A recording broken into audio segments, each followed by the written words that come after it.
Hi guys, this is Michael with the Service Reef team. I wanted to walk today through a little bit of a topic that comes up a lot with especially any schools or churches or organizations that are running student activities.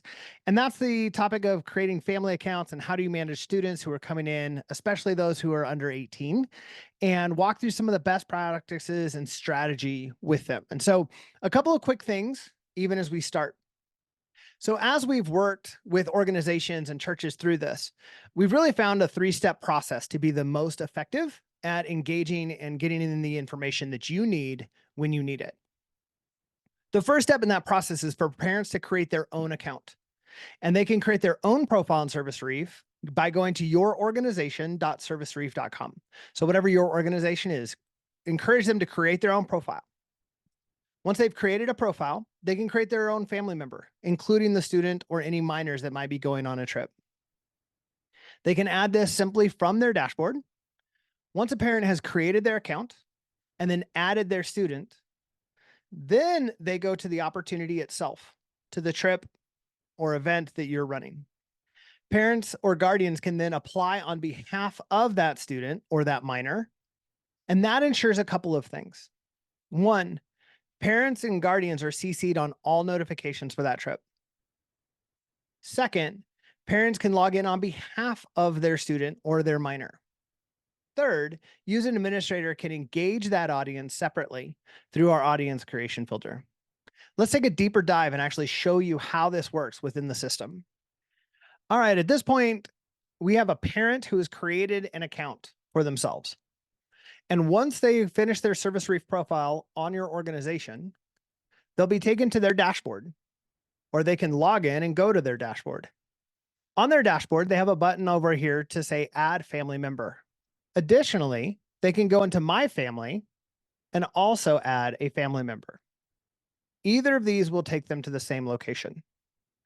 At this point, they're going to enter in the information for that family member, whether that be a spouse or a student. Once they've entered the student or minor's information, they can click Save Changes here to add them to their household. Now I can see that I have on my household Anne. From the My Family section, I can click on the actions and either edit Anne's profile, remove her, or log in as her. Once I have my student created, I want to go to the original opportunity that this family or this student wanted to apply for. Once the parent or guardian clicks apply, the system will ask them who they want to apply for. In this situation, they can choose their student that they just added. If they've missed anyone in their household, they can click here to add more people to their family so that those would appear in this list as well. Once I click on apply, you'll notice that the student's name is entered into this top section, and we're applying on behalf of that student. During the application process, there's an important question here that is presented to the user if they are under the age of 18. I'm going to talk more about this in detail when we get into the back end of this, but this parent guardian email is an essential question to ask for student trips or any kind of registration where you're having minors sign up. By capturing the information here about the parent and guardian email, all notifications about this trip will be sent to this guardian email as well. Please note that this parent guardian email is an age restricted question, and so will only show for those applicants that are under the age of 18. Once someone in the household has applied, you'll see that when they come back to apply again, it'll note that the person that we just applied for is awaiting approval. Additionally, I can see now that my student who's applied, I can see the balance is due, any information. Again, I can log in as her in this situation and see everything that she sees. So it helps clarify for parents what exactly is going on within the system. All right, let's look a little bit behind the scenes at what's going on and how this system actually works. First of all, within the form that is filled out, we have this parent guardian email. You can find that as a template automatically within the system as a parent or parent guardian email, or you can create it yourself. When you come to create a question using the question templates area over here on the left-hand navigation, I have a question type called parent guardian email. And so you can come here and create your own text, your own help text within this. And if it's this question type, then it will be capturing that parent guardian email for any future communication. Once the question's created, I can add it into any of my forms that I have here. Again, this is limited to that parent guardian email type question is an age-based question. So you have a way to manage that within your own organizational preferences. Let me show you.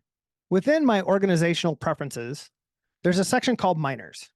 And there's two key preferences here that you can set for your own organization. First is CC parent guardians when sending email to users who are under 18.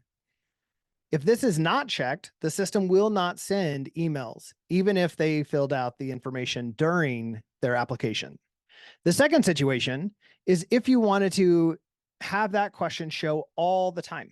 So even if they're over 18, still show that question. Why would you do this? Some organizations have a student application where they determine this question is important. So if that opportunity has a student application or a minor application, they always want to show that field. This helps capture perhaps students who are 18 or 19, but still seniors in high school, and you still want to gather that information to make sure parents are included for all communication.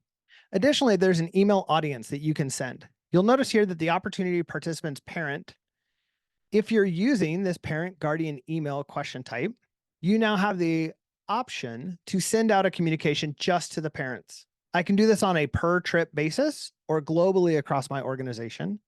I can put in age restrictions and I can choose as of dates. So they are 19 as of a certain date, and that limits the audience that shows below. I'm hoping that this run through really helps you understand the process. Again, the high level best practice process. Parents create their own account, parents add their student or guardians add their student, and then parents and guardians apply on behalf of that student. This helps draw them through the process and helps create clean communication lines to your folks. We hope you found that helpful. Please always visit our knowledge base or reach out to our support team if you have any specific questions on how this gets done. Thanks for taking the time today to learn a little bit about households and family accounts and how best to engage students and minors in your application process.